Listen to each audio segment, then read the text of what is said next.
Assalamu alaikum everyone and good day. So today we'll be talking about standard 2300 performing the engagement. So I am Abdul Rauf Ali Bakaraman Sampal, your reporter for today. So before anything else, let us first talk about the previous standard, which is standard 2200, entitled or called engagement planning. So that standard states that internal auditors develop and document a plan for each engagement. So with that out of the way, let us now proceed to standard 2300. So this standard states that internal auditors must identify, analyze, evaluate, and document sufficient information to achieve the engagement's objective. So to identify, meaning that internal auditors must identify sufficient, reliable, relevant, and useful information to achieve the engagement's objective. To analyze and evaluate, meaning internal auditors must base conclusions and engagement results on appropriate analysis and evaluations. Lastly, to document, meaning that internal auditors must document relevant information to support the conclusion and engagement results. So moving on, according daw sa internal standards for professional practice of internal auditing, the engagement process daw is divided into three phases, which is number one, planning, which is on standard 2200, number two, performing and supervising, standard 2300, and third is communicating, standard 2400. So in reality, standards in this group are not performed discretely and sequentially. Rather, some of this engagement work ay maaaring i-perform during the planning process. At saka yung planning, supervising, and communicating ay nangyayari throughout the performance of the engagement.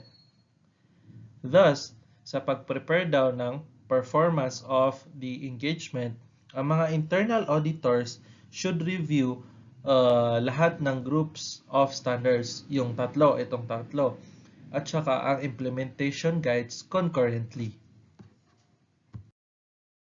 So, before performing the engagement, the internal auditors may benefit from reviewing the information na na-formulate during the planning process, which should include these three. So, number one is engagement objectives that reflect the result of a preliminary risk assessment na kinonduct ng internal audit activity. So, this is under Standard 2210 Engagement Objective and Standard 2210-A1.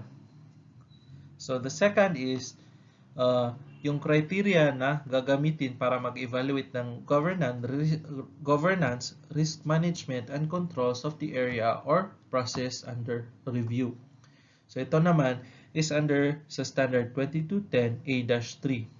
Lastly, the engagement work program, which contains conclusions made during the planning phase, the engagement task, and yung procedures na gagamitin para mag-identify, analyze, and document engagement information.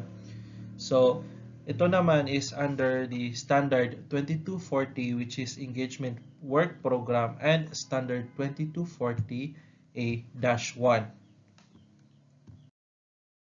So next, work performed during the planning phase ay dino-document in work papers at saka reference siya sa work program. So the work may include, number one, a risk and control matrix which links risks and controls with the testing approach, results, observation, and conclusion.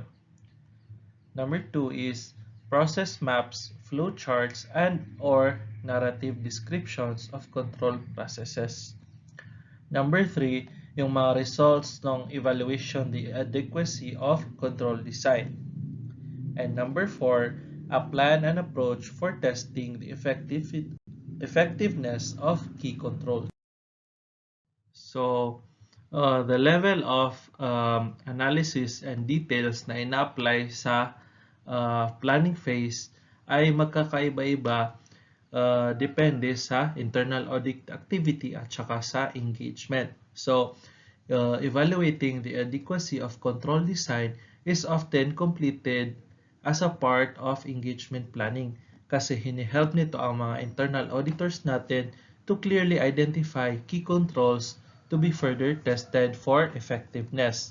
However, the most appropriate time to perform the evaluation of adequacy of control design ay nagdedepende sa nature of the engagement. Kung hindi daw ito makomplete during the planning, yung control design evaluation ay maaaring mangyari sa specific stage of engagement performance.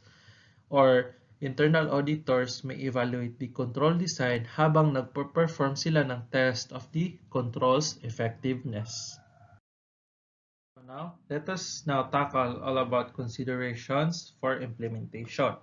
So standard 2300 encompasses performing the test outlined in the planning phase and evaluating and documenting the result.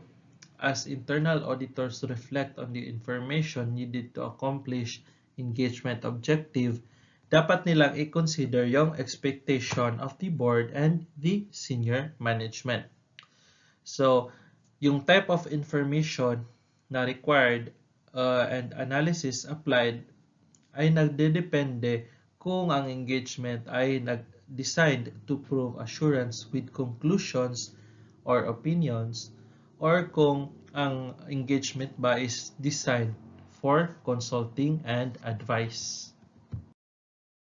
So, internal auditors approach engagement with an objective. So, kailangan may objective sila. So, nagsastrategically search sila for information which could help achieve the engagement's objectives.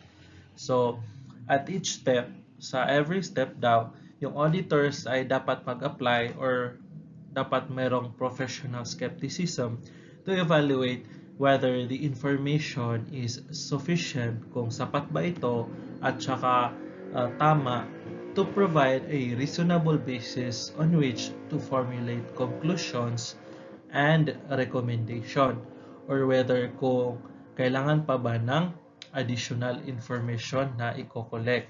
So under standard 2330, documenting information requires internal auditors to document information resulting from the execution of engagement. So, yung evidence ay should logically support the conclusions and engagement results. So, yun nga. Dapat daw sa pag-document ng information, yung ebidensya daw ay dapat nagsusuporta sa conclusion at saka yung results ng engagement. So, according din sa standard 2310, which is identifying information, nakasaad dito na yung sufficient information is factual, adequate, and convincing so that a prudent, informed person would reach the same conclusions as the auditor. So, ang meaning nito, the engagement information daw ay dapat i-collect at saka i-document sa paraan na na kahit sa isang prudent, informed person katulad ng isang internal auditor, so other internal auditor or external assessor ay maaari niyang i-replicate ang engagement at ma-achieve nito ang outcome na nagko-confirm na magkatulad lang na conclusions ang ginawa nila. So that is all for my report. Thank you for listening, everyone. So ang continuation of this report will be reported by my partner, Muhammad Yasin Alaya Mindalano Jr. So that is all. Thank you for listening.